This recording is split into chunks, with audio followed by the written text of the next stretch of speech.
നമസ്കാരം.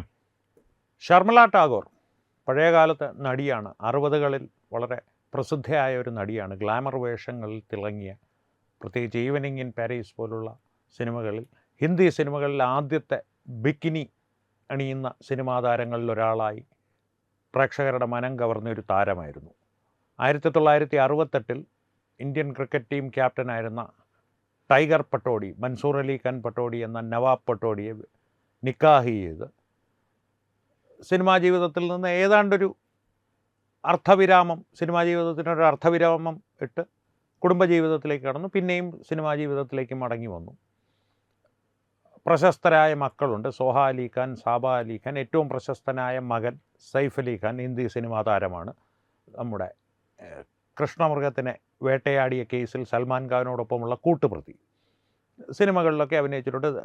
തെന്നിന്ത്യൻ സിനിമകളിലും പലതിലും വില്ലനായിട്ടൊക്കെ വന്ന് നമ്മുടെ ദേവര പോലുള്ള NTRൻ്റെ ദേവര സിനിമയിൽ വില്ലനായിട്ട് അഭിനയിച്ചിട്ടുണ്ട്. ഇപ്പോൾ നായകനായും ഒക്കെ അഭിനയിക്കുന്ന സൈഫ് അലി ഖാൻ്റെയും ഒക്കെ മാതാവാണ് ഷർമിള ടാഗോർ. ഷർമിള ടാഗോർ ഈ അടുത്തിടയ്ക്ക്, കുറേ കാലമായിട്ട് അവർ വാർത്തകളിലൊന്നുമില്ലായിരുന്നു. അവർക്കും ഒരുപക്ഷെ തൻ്റെ പ്രസക്തിയും തൻ്റെ മേലുള്ള വെള്ളി വെളിച്ചവും ഒക്കെ നഷ്ടപ്പെടുന്നതോ മങ്ങുന്നതോ ഒക്കെ ആയിട്ട് തോന്നിക്കാണാം. അതുകൊണ്ട് തന്നെ വന്ദേമാതരം, നമ്മുടെ ദേശീയ ഗീതമായ വന്ദേമാതരത്തെ സംബന്ധിച്ച് നടക്കുന്ന വിവാദങ്ങളിൽ അവർ അഭിപ്രായം പറഞ്ഞിരിക്കുകയാണ്. ഇപ്പോൾ വന്ദേമാതരത്തിൻ്റെ എല്ലാ ഖണ്ഡികകളും ചൊല്ലുവാൻ പലർക്കും ബുദ്ധിമുട്ടുണ്ടാകും. ഏകദൈവാരാധകരായിട്ടുള്ള പലർക്കും ഈ ദുർഗയും സരസ്വതിയും പാർവതിയും ഒക്കെ വന്ദിക്കുന്നത് ബുദ്ധിമുട്ടായി തോന്നും എന്നുള്ള അവരുടെ അഭിപ്രായം. വ്യക്തി സ്വാതന്ത്ര്യമുള്ള നാടാണ്, അഭിപ്രായ സ്വാതന്ത്ര്യമുള്ള നാടാണ്. അവരുടെ അഭിപ്രായം അവർ പറഞ്ഞു.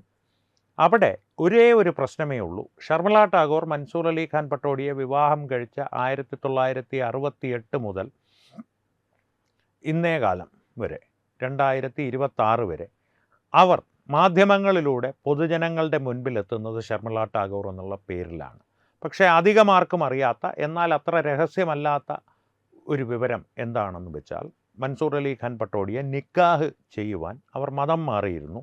ഐഷ സുൽത്താന അഥവാ ബേഗം ഐഷ സുൽത്താന എന്ന പേര് സ്വീകരിച്ച് മതം മാറി ഇസ്ലാം മതം പഠിച്ച് തൻ്റെ 3 മക്കളെയും, 2 പെൺകുട്ടികളെയും സൈഫ് അലി ഖാനെയും, സോഹ, സാബ, സൈഫ്, ഇവ 3 മക്കളെയും ഇസ്ലാം മതം പഠിപ്പിച്ച് തുടങ്ങിയത് തന്നെ അവരാണ് എന്നുള്ള രീതിയിലേക്ക് ഇസ്ലാം മതം പഠിച്ച് മതം മാറിയൊരു വ്യക്തിയാണ് ഷർമിള ടാഗോർ. അവർ ഐഷ സുൽത്താന എന്നുള്ള പേര് പൊതുമണ്ഡലങ്ങളിൽ ഒരിടത്തും ഉപയോഗിച്ചിട്ടില്ല. ഒരുപക്ഷെ അവരുടെ പാസ്പോർട്ടിലും മറ്റ് ഔദ്യോഗിക രേഖകളിലുമെല്ലാം ഐഷ സുൽത്താന എന്നുള്ള പേര് കണ്ടേക്കാം. പക്ഷേ ഐഷ സുൽത്താന എന്ന് പറഞ്ഞാൽ നമ്മുടെ കേരളീയർക്ക് ഒരുപക്ഷെ നമ്മുടെ ലക്ഷദ്വീപിലെ താണ്ഡവം താത്തയെ ഓർമ്മ വരും. അതിനപ്പുറത്തേക്ക് ഷർമിള ടാഗോറിൻ്റെ മുഖം ആരുടെയും മനസ്സിൽ വരില്ല. ഷർമിള ടാഗോർ എന്നുള്ളത് ആ നടി, മൻസൂർ അലി ഖാൻ പട്ടോഡിയുടെ പത്നി, ഈ ഭൂമികകളിലെല്ലാം അറിയപ്പെട്ടിരുന്നത്, പൊതുമണ്ഡലത്തിൽ അറിയപ്പെട്ടിരുന്നത് ഷർമിള ടാഗോർ എന്ന് തന്നെയാണ്. അതായത് ഹിന്ദു വ്യക്തിത്വം കാത്തു സൂക്ഷിക്കുന്ന, അല്ലെങ്കിൽ ഹിന്ദു ധർമ്മത്തിൽ പിറന്ന രവീന്ദ്രനാഥ ടാഗോറിൻ്റെ ബന്ധുവായ ഒരു സിനിമാ നടി മൻസൂർ അലി ഖാൻ പട്ടോഡിയുടെ പത്നി. ഇങ്ങനെയാണ് അവരെ പൊതുജനം അറിഞ്ഞിരുന്നത്. അത് തന്നെയാണ് ഇവിടെ ഒരു പ്രശ്നമായിട്ട് വരുന്നത്. ഷർമിള ടാഗോർ എന്നുള്ള പേര് അവർക്ക് ഉപയോഗിക്കാം, അതിനും വ്യക്തിസ്വാതന്ത്ര്യമുണ്ടവർക്ക്. പക്ഷേ ഇത്തരത്തിലുള്ള അഭിപ്രായങ്ങൾ അവർ പറയുമ്പോൾ പൊതുമണ്ഡലത്തിൽ ജനങ്ങളുടെ മനസ്സിലേക്ക് അതെത്തുന്നത് ഷർമിള ടാഗോർ എന്ന ഹിന്ദു മൻസൂർ അലി ഖാൻ പട്ടോഡിയെ വിവാഹം ചെയ്ത് ഹിന്ദുവായി തന്നെ ജീവിതം നയിച്ച് വരവേ ഇത്തരത്തിലുള്ളൊരഭിപ്രായം അവർ മതേതരത്വത്തിൻ്റെ ഭാഗമായി പറഞ്ഞു എന്നൊരു തോന്നൽ ഈ ഷർമിള ടാഗോർ എന്നുള്ള പേരിലുണ്ട്. വെറുതെ പറയുന്നതല്ല. അടിസ്ഥാനപരമായിട്ട് 1968 മുൻപ് തന്നെ അവരുടെ കുടുംബത്തിന് വന്ദേമാതരവുമായി ബന്ധമുണ്ട്. ആ ബന്ധം എന്താണ് എന്ന് ചോദിച്ചാൽ,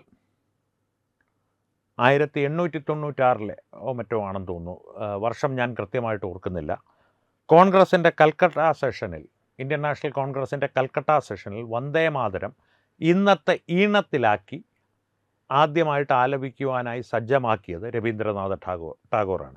പിന്നീട് ഗാന്ധിജിയുടെയും നെഹ്റുവിൻ്റെയും ഒക്കെ അഭിപ്രായത്തിന് വഴങ്ങി ആദ്യത്തെ 2 ഖണ്ഡികകൾ മാത്രം പാടിയാൽ മതി എന്ന അഭിപ്രായം അദ്ദേഹം പറഞ്ഞിട്ടുണ്ടെങ്കിൽ പോലും പൂർണ്ണമായി 6 ഖണ്ഡികകളിലുള്ള വന്ദേമാതരത്തിന് ഇന്നത്തെ ഈണം നൽകിയത് രവീന്ദ്രനാഥ ടാഗോറാണ്. ഷർമിള ടാഗോറിൻ്റെ ബന്ധു, മുതുമുത്തച്ഛൻ എന്നൊക്കെ വേണമെങ്കിൽ പറയാം. അതാണ് ഇവരുടെ കുടുംബവും വന്ദേമാതരവുമായിട്ടുള്ള ബന്ധം. ഇവരുടെ ഈ അഭിപ്രായത്തിന് മറ്റൊരു പ്രശ്നം കൂടിയുണ്ട്.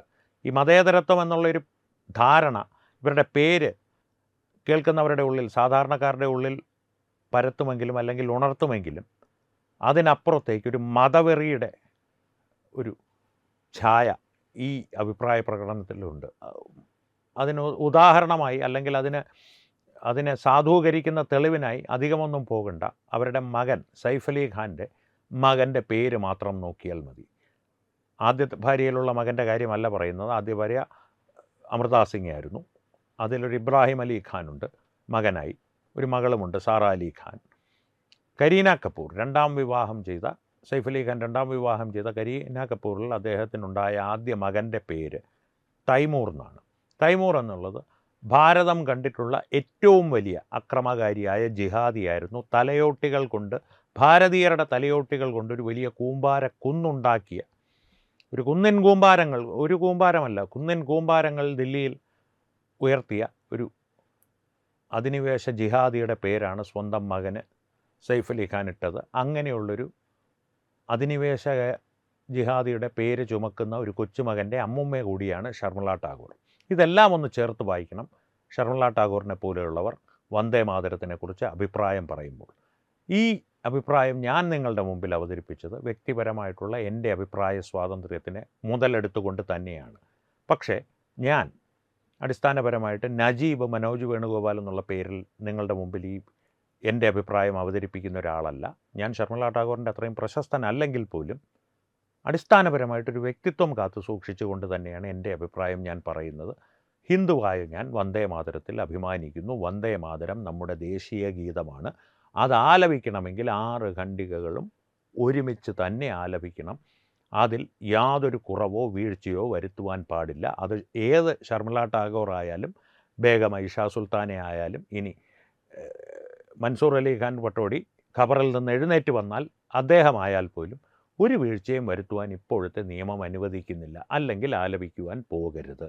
ആലപിക്കുന്ന വേദിയിൽ ചെന്ന് അതിനോടെന്തെങ്കിലും അനാദരവ് കാണിച്ചാൽ പോലും സോണിയാഗാന്ധി കാട്ടിയതുപോലെ അതിൻ്റെ പേരിൽ കേസുണ്ടാകും, ശിക്ഷാ നടപടികളും ഉണ്ടാകും. അതിനും ഒരു സംശയവും വേണ്ട. അവിടെ മതേതരത്വം പറഞ്ഞിട്ടൊരു കാര്യവുമില്ല. രാജ്യത്തിൻ്റെ നിയമം ഏതൊരു മതനിയമങ്ങൾക്കും, പ്രത്യേകിച്ച് അധിനിവേശ മതങ്ങളുടെ, സെമിറ്റിക് മതങ്ങളുടെ നിയമങ്ങൾക്കും മുകളിലാണെന്നുള്ള കാര്യം ഉറപ്പിച്ച് തന്നെ ഇത്തരം ബേഗം ഐഷ സുൽത്താനമാർ വേഷം മാറി ശർമിള ടാഗോറന്മാരായി മുൻപിൽ വന്ന് വന്ദേമാതരത്തെ അപഹസിക്കുമ്പോൾ അവരോട് നാം പറയുക തന്നെ വേണം.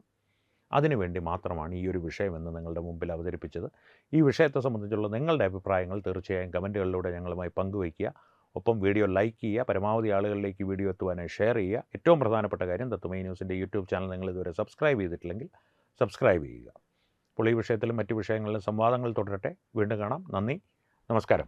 HIV അണുബാധ സന്തോഷപൂർണമായ ഒരു ജീവിതത്തിന് തടസ്സമല്ല. HIV അണുബാധയ്ക്ക് ഫലപ്രദമായ ചികിത്സ ഇന്ന് ലഭ്യമാണ്. ഇതിന് യഥാസമയം അണുബാധ കണ്ടെത്തുന്നതും കാലേക്കൂട്ടി ചികിത്സ നടത്തേണ്ടതും അത്യാവശ്യമാണ്. സൗജന്യമായ ചികിത്സയും മാർഗനിർദ്ദേശങ്ങളും സർക്കാർ ആശുപത്രികളിലെ ART അഥവാ ഉഷസ് കേന്ദ്രങ്ങളിൽ ലഭ്യമാണ്. ആരോഗ്യ സംരക്ഷണം ഓരോരുത്തരുടെയും ഉത്തരവാദിത്തമാണ്.